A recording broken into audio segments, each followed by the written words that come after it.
오늘은 우리 교회가 여기에 세워진 지 6주년이 되는 주일입니다. 지난 3년간 우리는 지금껏 듣도 보도 못한 코로나 시절을 보냈습니다. 교회도 코로나의 상황을 버티고 견뎌서 여기까지 왔고 이제 오늘 6년이 되었어요. 하나님이 그런 상황 속에서도 우리 교회가 헤어지지 않고 부르트지 않도록 지켜주셨습니다. 그래서 오늘은 하나님이 변함없이 우리를 사랑하시고 그동안 많은 은혜를 베푸셨구나 감사하고 고백하고 하나님께 영광 돌려야 하는 날입니다. 모압 평지에서 받은 은혜를 헤아리며 감사하면서 새 땅을 향해 나아갔던 이스라엘 백성처럼 오늘 우리 한 사람 한 사람이 교회를 통해 베푸신 은혜를 계수하며 감사하고 우리에게 주신, 교회에 주신 그 사명을 향해서 날마다 나아갈 수 있는 우리 모두가 되기를 주님의 이름으로 축원합니다. 오늘 민수기 본문 말씀은 이스라엘 백성들이 가나안 땅으로 진입하기 직전에 백성들의 인구 조사를 하고 있는 장면입니다. 그들의 첫 인구 조사에서 대략 약 60만 명이었습니다. 자, 그런데 지금 이 두 번째 인구 조사에서 40년 광야 생활을 했는데 인구는 여전히 약 60만 명이었어요. 여러분, 이 숫자는 당연한 숫자가 아닙니다. 가는 도중에 그 사막에서 그들의 목숨을 위협하는 일들이 매일매일 벌어졌어요. 그리고 아주 결정적인 사건도 있었죠. 가데스 바네아에서 이 백성들이 하나님의 구원의 은혜를 짓밟고 원망하는 큰 죄를 지은 것입니다. 그래서 그 결과 출애굽 1세대들이 가나안 땅에 들어가지 못하게 되었고 40년 동안 광야에서 생활하게 되었습니다. 이스라엘은 광야에서 40년을 살면서 정상적으로 하면 인구가 줄어들어서 정말 소수민족이 되어야 되는 거예요. 먹을 것이 부족하고 마실 물이 부족하고 낮에는 뜨겁고 밤에는 춥고 온갖 사막의 맹수들과 토착 민족들이 위협하고 사람 목숨이 유지되기 힘든 곳입니다.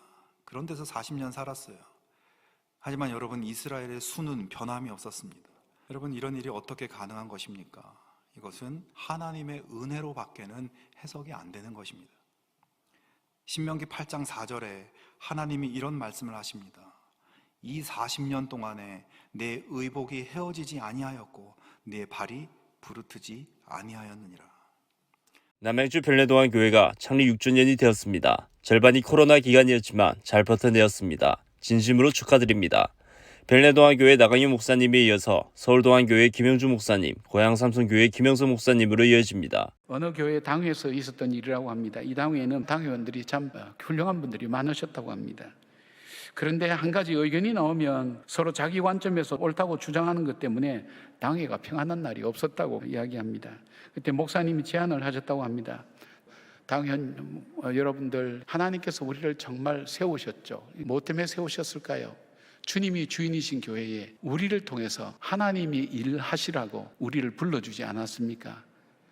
대화를 하다가 대화가 좀 격해지거나 이상한 방향으로 그렇게 나가게 되면 장로님 중에 한 분이 종을 땅 치면 우리가 어떤 말을 할지라도 어떤 생각을 다 내려놓고 한 5분간만 이 문제를 향한 주님의 뜻이 무엇입니까? 함께 기도하는 시간을 가집시다. 근데 놀라운 것은 그 일 이후로 바로 기도할 때 성령이 임재하시면서 교회가 평안해지고 함께 성령의 열매가 맺히는 교회가 되었다는 이야기입니다. 여러분, 우리 가정에서도 우리 교회에서도 남녀 성교회와 교회학교에서도 우리의 의견이 나누어질 때 때로는 우리가 하는 일에 확신이 없어질 때에도 우리가 함께 집중적으로 기도하는 시간을 갖고 하나님의 뜻을 구해야 됩니다. 이사야 55장 8절 보니까 이는 내 생각이 너희 생각과 다르며 내 길은 너희의 길과 다름이니라. 여호와의 말씀이니라. 우리의 생각보다는 하나님의 뜻이 완전하기 때문입니다. 하나님께서는 참된 길과 진리와 생명 되시기 때문입니다. 사단은 세상을 파괴하고 믿는 자를 넘어뜨리고 사망 근세로 사람을 두렵게 만듭니다. 그러나 교회 공동체는 바로 빛의 공동체요, 생명의 공동체요, 소망의 공동체입니다. 음부의 권세를 무너뜨리고 승리케 하시는 주님이 주인이신 공동체인 것입니다. 주님이 주인임을 믿고 고백하는 사람들이 가장 중요하게 여기는 자리가 바로 어떤 자리인가 하면 기도의 자리입니다. 왜냐하면 이 기도의 자리는 세상의 많은 자리 중에 내가 하나님의 뜻이 무엇인가를 여쭤보고 그 하나님과 교제하는 자리이기 때문입니다. 내가 무조건 열심히 하는 것이 중요한 것이 아니라 하나님의 뜻을 따라 행하는 그것을 주님이 기뻐하시고 주님이 원하시기 때문입니다. 세상의 생각이 아니라 인간의 생각이 아니라 하나님 뜻을 이루어가는 가장 중요한 것, 찾을 수 있는 것, 바로 그것이 기도의 자리인 것입니다. 우리의 신앙의 선배가 어떻게 말씀을 받고 말씀을 믿고 어떻게 실천하고 자신의 인생을 투자했는지 살펴보고 또 이걸 배우는 것이 우리에게 꼭 필요합니다. 한국교회 신앙의 대선배들 중에 김교신이라는 분이 있습니다. 김교신 선생은 1901년 4월 18일 함경북도 함흥에서 태어났습니다. 20살 때 일본 동경 유학생으로 지내던 중에 노방 전도를 보고 듣다가 성령님의 감동으로 예수님을 영접하게 되었습니다. 하나님의 말씀, 그 성경으로 백성들의 혼을 깨우치고 기독교를 통해서 새로운 정신을 불어넣어서 마침내 자립 독립국가의 기틀을 세우는 것을 목표로 정했습니다. 이 김교신 선생은 교회 안에서도 그렇고 우리 사회에서도 그렇고 높게 평가받지 못했던 것이 사실입니다. 이유는요, 김교신 선생은 기존 제도화된 교회에 대해서 비판을 가했기 때문입니다. 직업적 목회자에 대해서도 비판을 했습니다. 최근 기독교계에서 이 김교신 선생의 신앙과 사상, 그분의 노력 재조명하기 시작을 했습니다. 이 김교신 선생은 한결같이 강조했던 5가지가 있었습니다. 첫 번째는 시간 약속을 잘 지켜라. 두 번째는 말의 약속을 잘 지켜라. 우리 입으로 내뱉은 말에 대해서 철저하게 지켜라. 세 번째, 거짓말하지 마라. 김교신 선생은 우리 민족이 이 거짓말하는 것 때문에 망했다. 그러니까 절대 거짓말하지 마라. 네 번째, 모든 일에 최선을 다하고 성실하게 일해라. 처음이나 나중이나 한결같이 초지일관 자기 자리를 지키고 최선을 다해서 성실하게 해라. 다섯 번째는 이웃의 어려움을 돌보라. 특히 이웃의 어려움을 돌보는 것이 하나님의 뜻이다.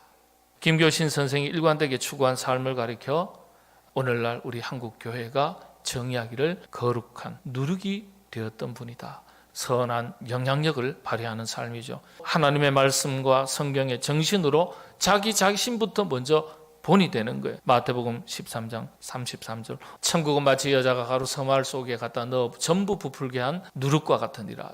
비록 작고 보잘것없어 보이지만은 공동체 속에서 다른 사람을 유익하게 하고 영혼의 살을 찌우고 신앙을 성장하게 하고 그런 역할을 감당하는 사람을 가리켜 말할 때 성경은 좋은 누룩에 비유하는 것입니다. 메신저 주스 두 번째는 경주남부교회 김상주 목사님, 부산 진교회 신추 목사님, 부산해안교회 조성일 목사님을 연결합니다. 하나님 앞으로 달려가서 그분의 품에 안겨보지도 않고 멀찍이 서성거리는 그런 신앙생활에 경종을 울리십니다. 누가복음 15장에는 3가지 비유의 말씀이 연속적으로 등장하고 있습니다. 첫째 비유의 말씀은 양 100마리를 키우고 있는 목자 이야기인데 양 1마리를 잃어버렸습니다. 온 산천을 헤매며 그 양을 찾습니다. 두 번째 비유는 동전 10개를 가진 여인이 있었습니다. 동전 하나를 잃어버렸습니다. 온 방을 쓸고 다니며 찾습니다. 마침내 찾아내었을 때 기쁜 나머지 동네 사람들을 불러 잔치를 베푸게 되었습니다.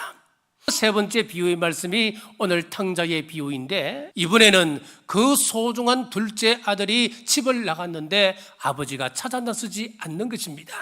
왜 그랬을까요? 양은 짐승입니다. 돈은 물질입니다. 그러나 둘째 아들 탕자는 사람입니다.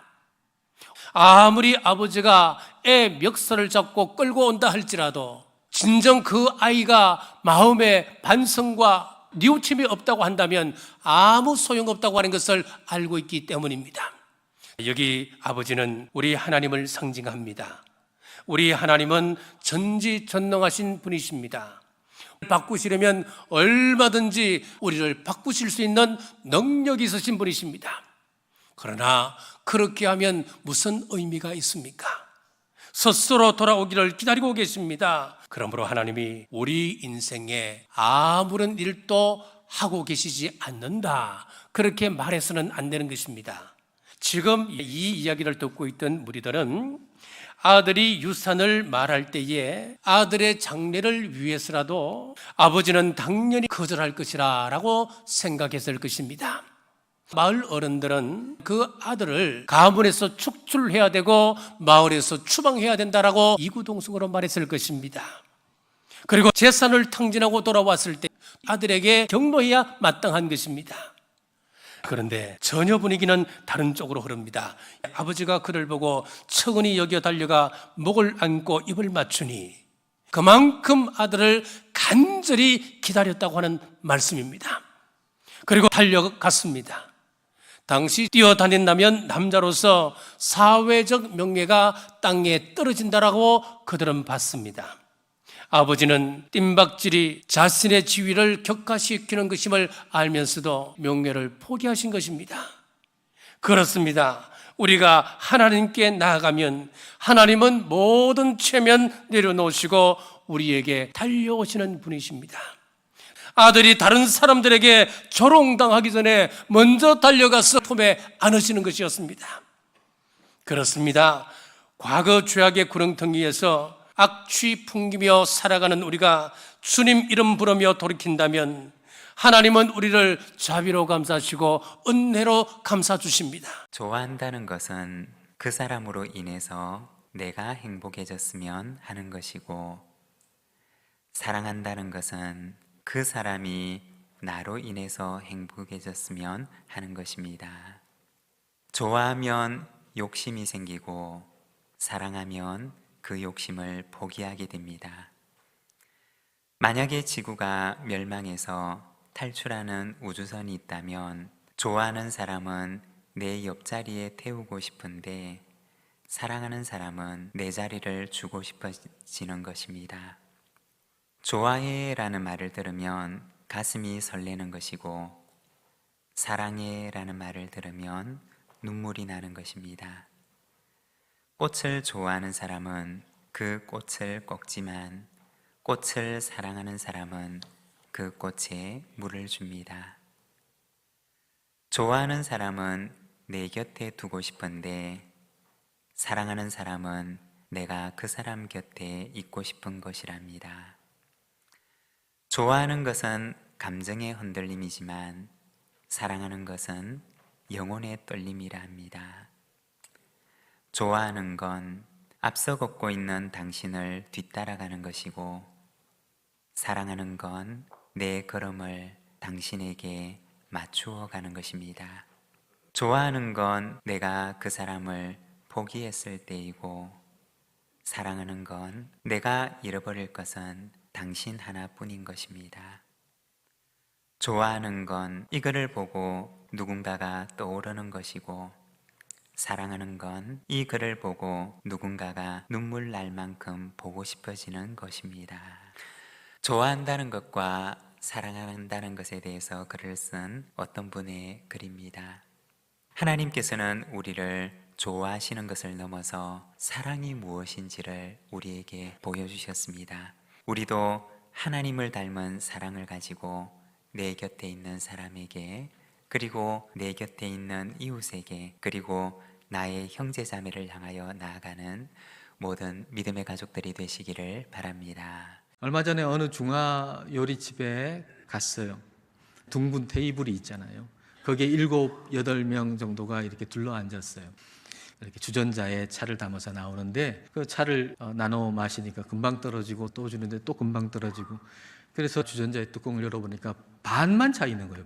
주전자에 차를 가득 담아주질 않고 왜 반만 담아주냐, 좀 이렇게 불만 섞인 투로 어떤 분이 얘기를 했어요.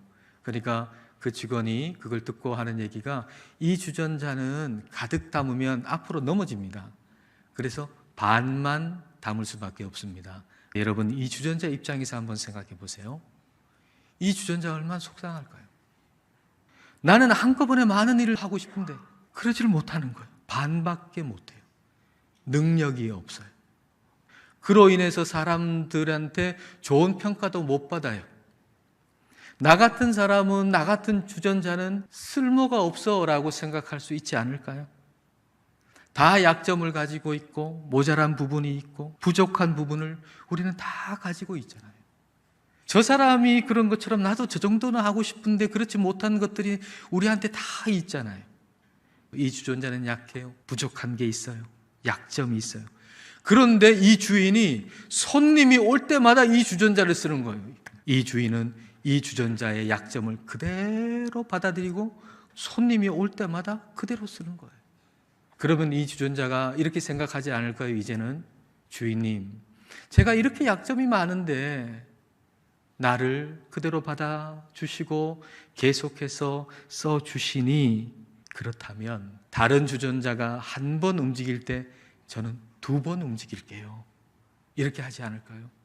이게 우리에게 요구되는 신실함, 충성이라는 거예요.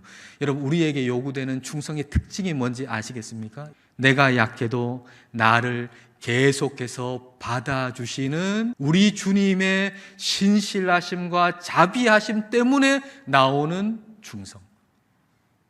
이게 바로 우리 하나님이 우리에게 요청하시는 충성이에요.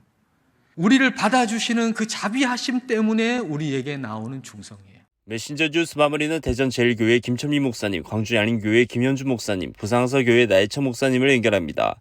주님께서 주시는 일상의 복에 감격하고 감사하게 누리고 사는 부모의 모습이 자녀들에게는 더없이 좋은 신앙교육이 된다고 하십니다. 우리가 살아가는 세상은 이 세상 자체가 언제 어느 때 바뀔지 아무도 예측할 수 없는 거예요.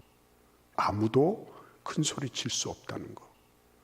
그래서 여러분, 지금까지 막 안달복달하면서 내가 뭐 어디에 가서 조금 더 얻을까, 무엇을 조금 더 내가 받을까, 이게 아니라 이 사고방식의 전환, 이 전환을 통해서 넌 이제부터 복으로 살아야 돼. 너를 통해 사람들이 복을 얻는 그런 존재가 돼야 돼. 아빠 엄마가 복을 받은 그런 자의식이 있어야 돼요. 예수님 안에서 나에게 주어진 그 복을 가지고 있으면서 우리 자녀들에게 복 있는 사람으로서 나아가는 것하고 그렇지 않은 것하고는 천양지 차이가 있는 거예요. 자기 실력대로 자기 능력대로 키우는 그런 부모들은 많이 있습니다. 그러나 아니야, 하나님이 엄마 아빠로 복 주셨어. 그래서 너에게도 하나님이 그런 복을 주시는데, 하나님께서 너에게 복을 주시는 그것들을 엄마 아빠는 어떤 방법으로 어떻게 이룰지 몰라. 엄마 아빠는 너를 위해서 기도할 거야. 하나님 말씀대로 사는 본을 보일 거야. 그러니까 너도 그 안에서 마음껏 뛰놀아라. 자녀들이 자유를 느낍니다. 그리고 엄마 아빠에 대해서 신뢰하게 됩니다. 하나부터 10까지 뭐 규제하고 뭐 몇 시부터 몇 시까지 뭐를 해라 그런다고 해서 애가 주도성이 높아지고 그런 일 잘 없습니다. 자기가 즐거워해야 돼요. 엄마 아빠하고 함께하는 게 좋아야 돼요. 제가 목사가 돼서 말씀을 증거하는 그런 직을 얻게 됐어요. 얼마나 제가 감사한지 몰라요. 말씀을 들여다볼 때마다 은혜롭고 감사하고 나 같은 죄인을 구원해 주셔서 여기까지 인도해 주신 게 너무 감사하고 고맙고, 하나하나가 다 은혜예요. 하나하나가. 물론 때로 보면 저도 실수하고 잘못을 범할 때 있잖아요. 그러나 그럼에도 불구하고 주님 앞에 또 머리 숙이고 회개하고 다시 돌이키고, 그러면 또 하나님은 그런 허물들 이런 것들 그냥 넘어가 주시고 불쌍히 여겨주시고, 그래서 가는 거죠. 주님 앞에 이런 복을 누리고 있다는 거. 여러분도 마찬가지 아니겠어요? 힘들고 어려운 일이 왜 없겠습니까? 그런데 여러분들이 지금 이 자리에 나와서 하나님 앞에 자신을 들여 예배하는 이 자체가 뭐예요? 하늘의 놀라운 복을 받아서 누리고 있다는 증거인 줄 믿습니다. 여러분이 하나님 앞에 확신과 믿음 가지고 꼭 기억하세요. 자기 인식의 전환, 자기 인식의 변화, 이게 여러분들의 그릇이에요. 여러분들의 그릇 잘 만드시는 축복이 있기를 기원합니다. 한국 교회의 문제가 뭐냐면 죄 짓고 회개도 안 해. 우리 성도들이 회개하셔야 됩니다. 죄를 지면 회개하셔야 됩니다. 다윗은 자기의 감정을 앞세우는 사람으로 실수투성이, 죄인 중에 죄인, 이렇게 부족하고 연약한 사람을 통해서 하나님의 역사를 써내려가고 있잖아요. 그러니까 다윗 왕의 위대한 점은 믿음이 좋은 게 아니라 회개했다는 거예요. 시편 53편을 보면 침상이 적실 정도로 밤새 울면서 하나님 앞에 회개합니다. 하나님은 우리를 통해서 다윗 왕처럼 사람의 역사가 아닌 하나님의 역사를 쓰고 싶어 하신다. 사무엘서는 가르쳐주고 있습니다. 우리도 그런 큰 실수하며 살 수 있습니다. 그 실수할 때 어떻게 해야 돼요? 하나님 앞으로 돌아와야 돼요. 어떻게 돌아올 수 있을 것 같아요? 실수했어. 이게 실수인가? 어떻게 할 것 같아요?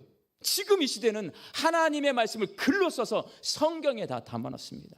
그래서 우리가 내가 실수하고 살고 있는지 하나님의 뜻대로 살고 있는지 그 판별을 하는 방법은 딱 하나예요. 말씀을 읽으셔야 됩니다. 말씀을 들으셔야 됩니다. 그 말씀이 우리의 기준이 되어서 내가 실수하고 살고 있는지 하나님의 뜻대로 살고 있는지를 분별해낼 수 있는 거예요. 말씀에 빗대어서 내 삶을 비춰서 하나님 앞에 돌아올 때에 하나님께서 저와 여러분을 하나님의 역사를 써내려가는 도구로 사용하실 줄로 믿습니다. 여러분이 죄를 지면 다 압니다. 내가 죄를 지면 견딜 수 없는 마음을 나한테 주신단 말이에요. 그 말씀을 듣고 꼬꾸라져서 그 앞에 눈물을 흘리며 하나님 앞에 회개하면 그 나쁜 범죄를 지은 다윗 왕도 하나님의 역사를 써내려가잖아요. 지금 여러분이 문제가 뭐냐면 자기 감정을 앞세우는 것은 세상 사람보다 더해. 세상 사람들은 그래요. 화가 나. 그러면 막걸리 한 잔 먹고 한 10년 채증은 다 풀어버려. 그런데 교인들은 이만한 일 갖고 20년 동안 말을 안 해버려.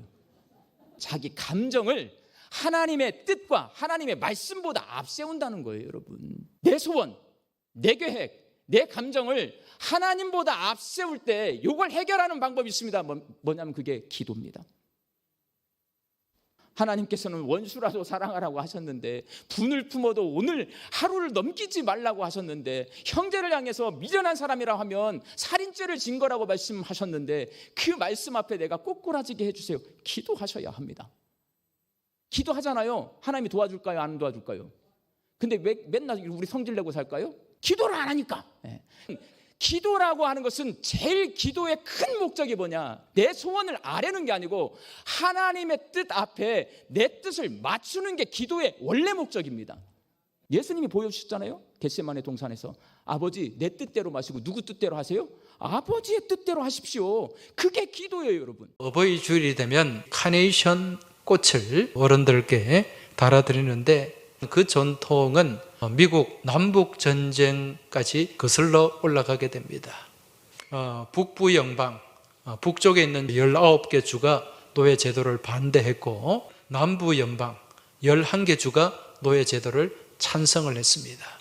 그 당시에 중부와 동부 쪽에 있는 이 버지니아는 북부 연방에도 속하지 않고 남부 연방에도 속하지 않았는데 그 버지니아 주에 사는 사람들이 절반은 노예 제도를 찬성하고 또 절반은 노예 제도를 반대하는 사람들로 나뉘어지게 된 거죠. 그래서 그 주 안에서 서로가 서로를 반목하고 질시하게 됩니다. 이러한 반목과 질시를 다 벗어나서 하나로 묶기 위한 그러한 운동이 일어났어요. 그 운동의 중심에 어머니 모임이 있었는데 이 모임을 이끌었던 분이 당시 감리교회 목사님의 따님인 앤 자비스 부인이었습니다. 이분이 어머니들을 모아가지고 같이 기도하고 또 전쟁 가운데 생겨난 많은 부상자들을 치료하고 또 전사한 가족들을 위로하는 그런 일들을 했다는 거죠. 그 결과 정말 그 상처들이 많이 치유가 되었어요. 이 앤 자비스 부인이 세상을 떠나고 난 이후에 1908년 5월 10일 날 버지니아 주에 있는 앤드류스 감리교회 이 교회에서 공식적인 어머니 날이 만들어졌어요. 이날 예배를 드리는데 앤 자비스의 딸이죠. 안나 자비스가 어머니들의 가슴에 꽃을 달아드리기 위해서 카네이션 500송이를 기증을 했습니다. 이 카네이션은 그 꽃말이 어머니의 사랑이고 어머니의 인내고 그 불멸의 사랑이 카네이션에 담겨 있다는 거지요. 이 어버이를 공경하고 참 존경하는 이러한 전통들이 어디서 시작이 되었는가? 교회에서 시작이 되었다는 거죠. 내 부모를 공경하라. 그리하면 내 하나님 여호와가 내게 준 땅에서 내 생명이 길리라. 할렐루야. 목사님들의 말씀 전체를 들으실 수 있도록 전부 링크해 두었습니다. 아직 메신저 뉴스 구독을 누르지 않은 시청자님이 계시면 지금 구독과 좋아요, 알림 설정까지 부탁드립니다. 다음 주까지 안녕히 계십시오. 메신저 뉴스 김석규입니다.